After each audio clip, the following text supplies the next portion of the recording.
피부가 까져서 막 딱지가 진 적도 있거든요. 환부를 뜯어내면서까지 긁은 적이 있어요. 계속 간지러워서. 정말 진짜 발목 살을 도려내고 싶을 정도로 너무 고통스러웠어요. 모기에 물린 줄 알았는데 그 증세가 심상치 않다면 이 벌레를 의심해봐야 합니다. 은빛 날개와 날카로운 입, 다부진 앞다리를 뽐내는 해충계 끝판왕 흡혈파리 먹파리입니다. 흔히 샌드플라이로 알려져 있는 먹파리. 샌드플라이와 먹파리는 흡혈한다는 공통점이 있지만 엄밀히는 다른 종류의 곤충입니다. 하지만 어느샌가 모든 흡혈파리를 지칭하는 단어로 사용되는 샌드플라이, 지역마다 지칭하는 바가 다릅니다. 조그만 것들이 물고 깨물고 갔는데 무지하게 가렵더라. 그래서 찾아봤더니 인터넷에 샌드플라이라고 나오더라. 아, 그래 샌드플라이인가 보다. 국내에서 진짜 샌드플라이가 보고된 사례는 거의 전무하고 우리가 본 흡혈파리는 먹파리의 일종일 확률이 매우 높습니다. 주로 6월부터 9월 캠핑장, 낚시터, 바닷가 등 물가에서 출현하는 먹파리는 강력한 스킬로 우리를 사냥합니다. 단순한 가려움을 넘어서 고통을 호소하는 먹파리 피해자들.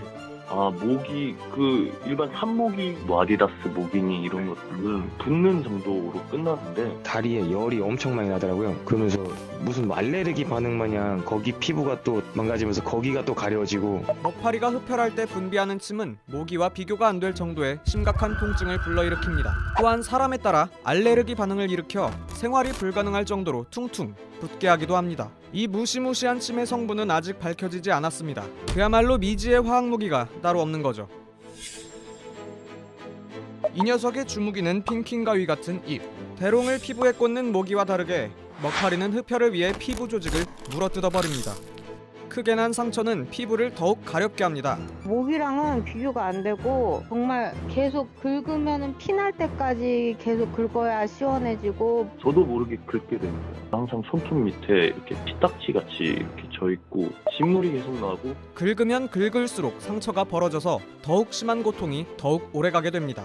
먹파리가 뜯어간 부위에는 검은 피딱지가 생기고 결국 짙은 흉터가 남게 됩니다.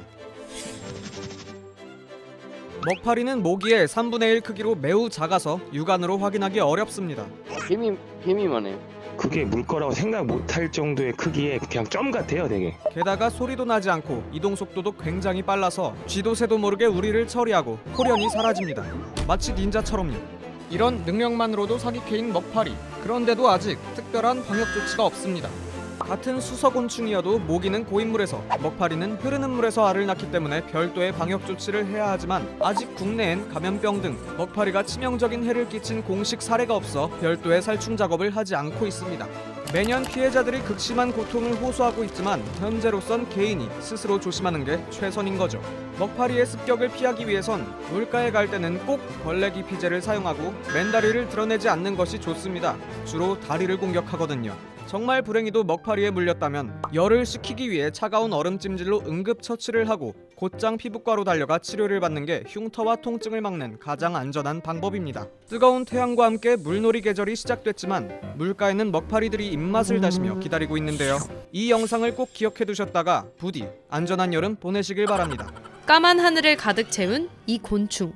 빛이 있는 곳이라면 간판, 전등할 거 없이 일단 달려듭니다.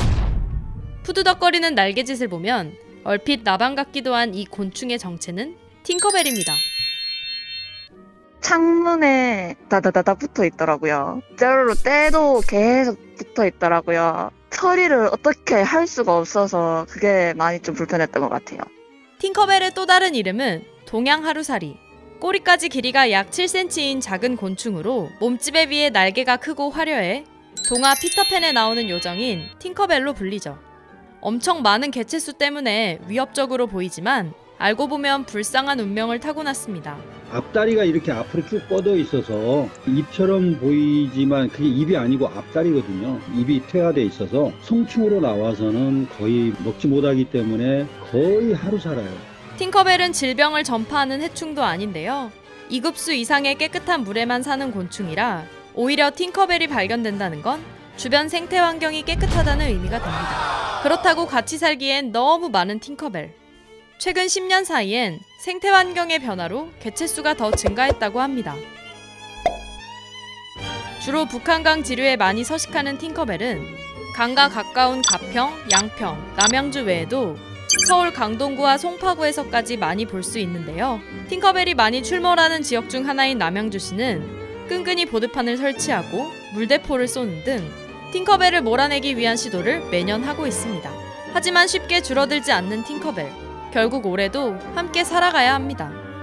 팅커벨과 평화롭게 공존할 수 있는 더 좋은 방법은 없는 걸까요? 요즘 다시 출몰하고 있죠. 여름과 함께 다시 돌아온 러브버그. 근데 이 러브버그 대체 왜 서울을 점령하고 전국으로 퍼지고 있는 거냐고요. 그만! 제발 그만해!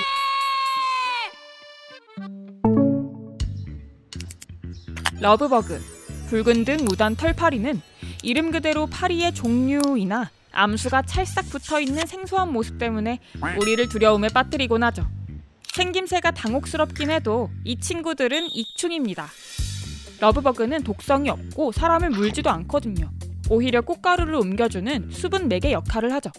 최근 연구에 따르면 러브버그는 중국에서 들어왔을 거라는데요.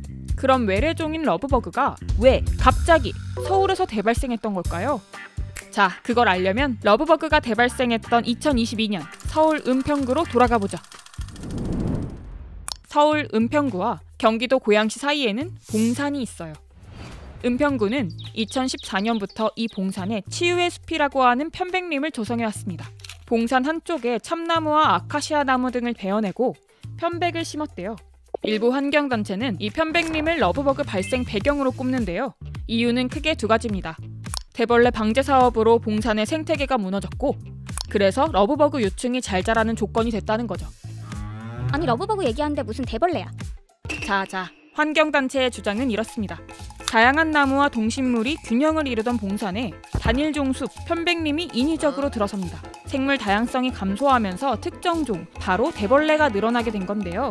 문제는 이 대벌레를 없애는 방제 사업을 진행하면서 봉산 편백림 주변 생태계에 틈이 생겨버린 거죠.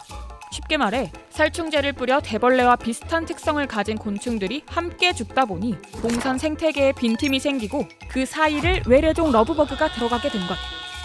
편백이 이 서울에 있는 산에 잘 살 수 있는 나무가 아니거든요. 편백만 유지시키려고 끊임없이 주변에 자라는 풀과 나무들을 계속 잘라내요. 자연적으로 자라는 어떤 나무들, 더불어 살아가는 여러 곤충들의 삼터는 계속 배제하고 죽일 수밖에 없기 때문에 점점점 생태적으로는 황폐해지고 있는 거죠. 편백을 심으면서 봉산의 환경도 바뀌었대요. 키가 한 20m까지 울창했던 숲은 되게 시원하고 또 습도도 높은데 갑자기 일거에 모두배기하고 작은 묘목을 심으면 태양이 바로 내리쬐기 때문에 되게 온도가 높아져 가거든요. 편백을 새로 심은 지역의 온도는 50도 넘어가거든요. 되게 뜨거워요. 또 베어낸 기존 나무들을 편백림 근처에 쌓아뒀는데요. 사실 러브버그의 유충이 낙엽과 유기물이 많은 것을 또 좋아하잖아요. 그래서 이 벌목된 나무 줄기 가지 그런 곳에 많이 은신처 역할을 했다고도 생각이 들고요. 따뜻해진 봉산에 낙엽과 나무가 모여있어 러브버그 유충이 좋아할 수밖에 없었다는 거죠. 그러니까 편백림 사업 자체가 문제라기보다 숲 조성 과정에서 발생한 생태계 교란이 대벌레를 거쳐 러브버그까지 발생하게 했단 건데, 은평구청은 환경단체의 주장에 대해 편백림과 대벌레 및 러브버그 발생에 연관성이 없다고 밝혔어요. 먼저 대벌레는 편백을 먹지 않고 2020년 은평구를 시작으로 청계산 등에도 출몰한 걸 보면 대벌레 발생은 봉산의 생태계 붕괴보다는 장마 같은 기후적인 요인이 더 크게 작용했다는 거예요. 편백림과 대벌레가 관련이 없으니 러브버그까지 있기는 어렵다는 게 은평구의 설명. 아까 러브버그가 중국과의 무역을 통해 한국으로 들어왔을 거란 연구 기억하시나요? 중국과의 물류 어떤 무역이 활발해진 게 한 2010년 뭐 그쯤일 것 같은데, 그쯤에 그 종뿐만 아니라 굉장히 많은 종들이 중국으로부터 들어왔어요. 처음에는 밀도가 낮게 유지가 됩니다. 개체수가 적단 말이에요. 점차 짝짓기할 그 상대도 많이 만나게 되고 유충들의 생존 확률도 높아지게 되고 10년 가까이 걸리기도 해요. 그게 하필 은평구였고 시기적으로 맞아 떨어졌을 가능성이 크다라고 이제 저는 생각을 하는 거죠. 그러니까 봉산 생태계에 틈이 생겨 러브버그가 대발생했을 수도 있지만 은평구 이후 다른 지역에도 러브버그가 창궐한 걸 보면 2022년 은평구 대발생은 러브버그가 정착하는 과정 중 일부일 수도 있다는 거죠. 더 정확한 원인 분석을 위해 연구가 계속되어야 하지만 전문가들은 연구 자체가 힘들다고 말합니다. 살충제 때문에요. 연구자로서 제일 어려운 것 중에 하나가 곤충이 대발생을 해서 조사를 하러 가면 방제를 해서 다 없어졌어요. 그들이 왜 발생을 했는지를 연구를 못해요. 우리가 러브버그를 불쾌하고 불편하다고 해서 죽인다고 한들 이게 완전히 박멸되기도 어려울 뿐더러 박멸이 되면 더 문제일 거예요. 또 다른 어떤 곤충들이 대발생하거나 더 흉측한 무서운 애들이 또 나타날 수도 있는 거고. 곤충 개체군은 항상 농약에 대한 저항성을 빨리 획득하거든요. 더 강한 농약을 써야 되거나 다른 계통의 농약을 써야 돼요. 그 영향은 고스란히 사람들에게 돌아올 수 있을 가능성이 큽니다. 살충제 대신 끈끈이 트랩 같은 걸 쓰기도 하는데요. 대발생한 벌레만 잡히지 않을 뿐더러 새가 달라붙을 수도 있죠. 요즘엔 광원이나 향기로 대발생 곤충들을 잡아두기도 하지만 역시 상관없는 곤충까지 함께 잡힙니다. 특정 개체의 폭발은 감소도 의미합니다. 중국 매미로 불렸던 꽃매미도 토착 천적의 등장으로 지금은 예전만큼 보이지 않는 것처럼요. 여름이 시작되면 도시에 출몰하는 러브버그. 해가 되진 않지만 시민들이 불편해하는 것도 사실입니다. 서울시는 러브버그를 생활 불쾌곤충으로 지정하고 친환경 방제를 하겠다며 나섰어요.